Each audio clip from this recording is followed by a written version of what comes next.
Selamat sore pemirsa, selamat bergabung kembali dengan berita sore AKMR TV.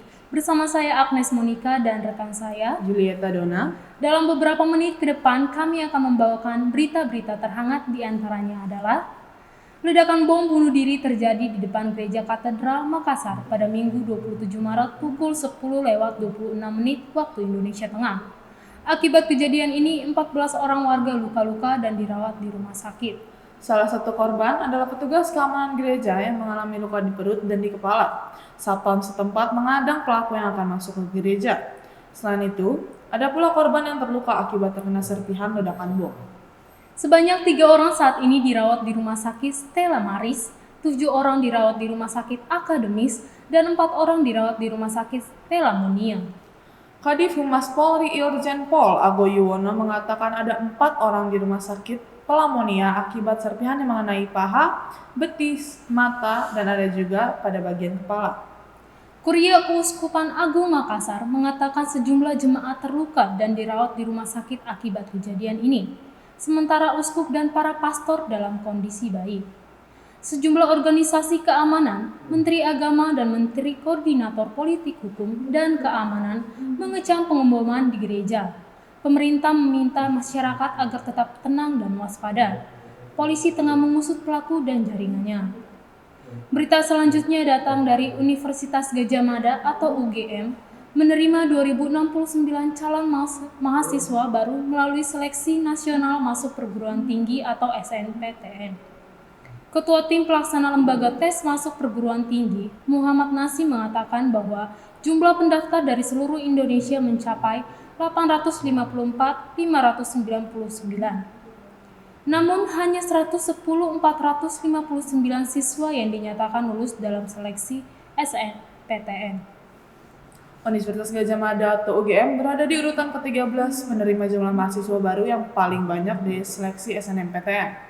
Urutan pertama Universitas Barwijaya dengan jumlah siswa 4.446, disusul dengan Universitas Negeri Semarang dengan jumlah siswa 2.765 dan Universitas Pendidikan Indonesia dengan jumlah siswa 2.565. Ujar Muhammad Nasih pada keterangan yang tertulis dalam Humas Universitas Gunadarma Senin 22 Maret 2021. Dalam daftar persaingan tercatat 4 prodi di Universitas Gadjah Mada masuk dalam daftar 20 program studi dan Umunaira dengan persaingan terketat. Keempat prodi tersebut adalah Prodi Manajemen dengan tingkat persaingan 1:58, Prodi Bahasa dan Kebudayaan Korea 1:56, Ilmu Komunikasi 1:54, dan Ilmu Hubungan Internasional 1:53. Peserta yang dinyatakan diterima dari jalur SNMPTN bisa mengakses hasil pengumuman lewat laman lembaga tes masuk perguruan tinggi dan laman perguruan tinggi penerima pada hari Senin 22 Maret 2021. Muhammad Nasih mengatakan pengumuman dapat diakses di laman-laman lembaga tes masuk perguruan tinggi atau laman perguruan tinggi penerima. Kabar yang ketiga datang dari Kabupaten Indramayu. Kilang PT Pertamina RU 4 Balongan Kabupaten Indramayu terbakar. Hal ini pun terjadi kabar yang menyedihkan bagi semua orang. Arie Untung hingga Yusus Mansur pun turut berduka cita dengan kabar ini. Hal tersebut terlihat dalam Instagram milik Arie Untung. Ia berharap semua mendapatkan perlindungan dari Tuhan. Innalillahi, terbakar pagi ini salah satu kilang minyak perusahaan Indonesia di Indramayu. Semoga pekerja masih dilindungi oleh Allah, tulis Arie Untung di laman Instagramnya. Postingan itu langsung mendapatkan banyak respon dari netizen. Banyak dari mereka juga yang berharap jika semuanya mendapat perlindungan dari Tuhan. Saya bersama saudara di ring 1 kilang Balongan minta doanya agar lekas pulih dan membaik menurut salah satu saksi mata. Waktu Pertamina pelumpang meledak, jarak antara komplek kilang dan pemukiman rumah saya hanya 500 meter. Bisa dibayangkan pas waktu meledak, warga panik, ucap salah satu saksi mata yang lain.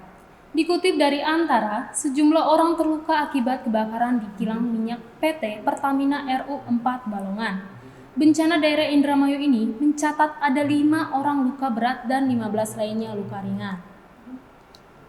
Data sementara, ada 5 orang yang mengalami luka bakar berat Menurut Sekretaris Badan Penanggulangan Bencana Kabupaten Indramayu pada Senin 29 Maret 2021, salah satu saksi menerangkan para korban yang mengalami luka itu rumahnya berada di kilang minyak. Selain warga sekitar, ada juga warga yang sedang melintas di sekitar lokasi kebakaran pada saat kejadian itu.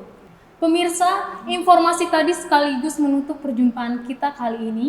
Saya, Agnes Monica, dan rekan saya, Julieta Dona, mewakili seluruh kerabat kerja yang bertugas, pamit undur diri, selamat beraktivitas, selamat sore, dan sampai jumpa kembali.